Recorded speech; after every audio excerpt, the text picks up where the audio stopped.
manong friends, good morning. Ayan, kung napapansin nyo, napakaganda na nanawin. Ayan, at sa umagang ito ay pulang-pula yung buhangin. Katulad ng sinasabi ko noon, pag ang buhangin ay mapula, ibig sabihin ako'y nasa Riyadh na.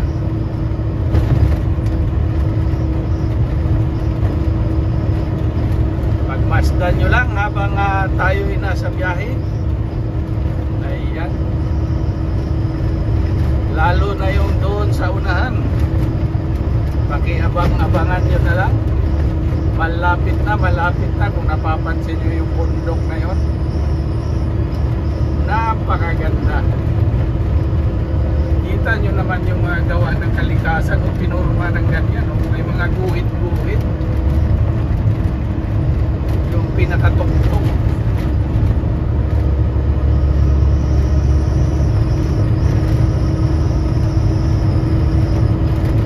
Ito lang muna ating vlog for today kasi matagal-tagal na tayong hindi nakapag-upload ng long video.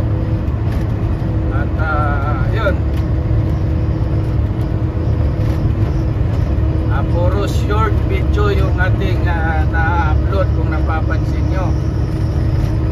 Ayan mga manong friends, napakaganda talaga. Napakaganda ng bundok. Nga pala, umaga pa lang ngayon.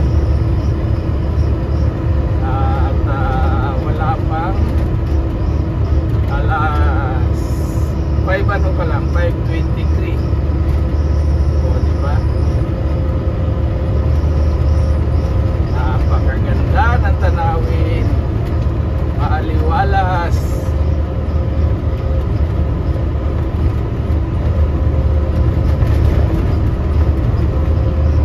Pero yung araw, tingnan nyo naman. Oh.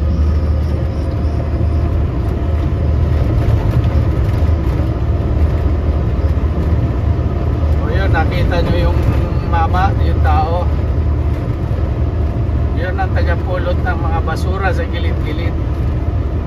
Ang dami ang mga yan, nilalatag, araw-araw nilalatag sila. At mayroon silang mga anong tawag yan, designated area na ito hanggang dito ka papunta roon. Kaya kita nyo naman malinis yung kalsada ng Saudi.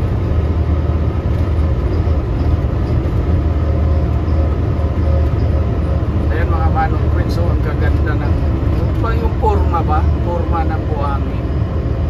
Napakaganda. Gawa ng kalikasan. Kahit yun doon, oh, ayun oh.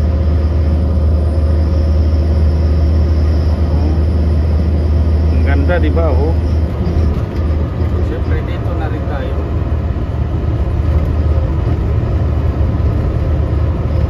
Yan, kita nyo yan, yung forma niya. Yung pinakataas niya, para may guhit, matulis na, ano ba tawag niya, matalas ang guhit. Ang pinaka, ano niya, kabilaan yan. Puro bundok na buhangin yan. Diyan talaga ako na-miss yan.